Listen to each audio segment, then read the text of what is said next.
Hello friends, जय अंबे बधाने। तो आज हूँ एवोकाडोनी एक स्टार्टर तमारी साथे शेर करीश जे तमे कोई दी जोयुं नहीं होय ने चाख्युं नहीं होय।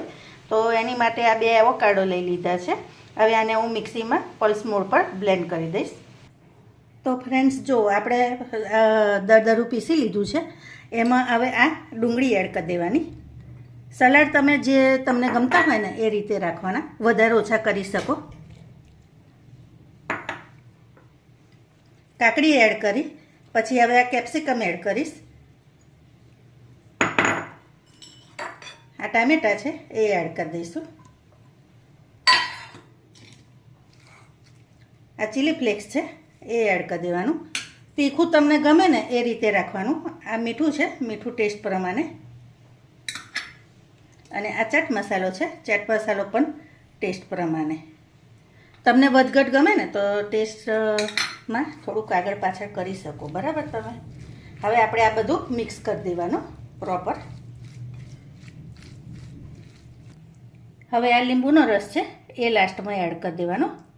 અને તમારે આ ટાઈમે ચાખી લેવાનું, તમને કંઈક વધારે ઓછું લાગે ને તો તમે કરી શકો, બરાબર। તો તૈયાર છે આપણું સ્ટાર્ટર। તો હવે આ ચોખાનો પાપડ છે એને આપણે શેકી લેવાનો।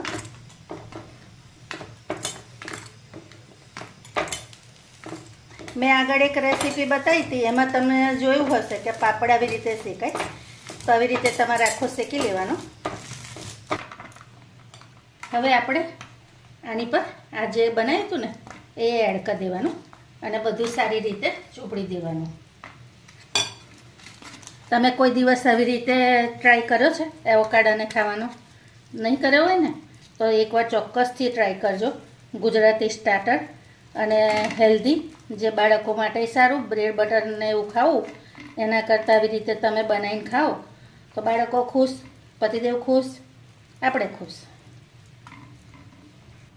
તો રેડી છે હેલ્ધી એવોકાડો ટાકોસ વિથ પાપડ, બરાબર।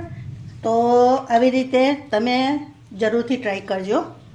ચાલો તો ફરી નવી રેસીપી સાથે ફરી મળીશું। Thank you.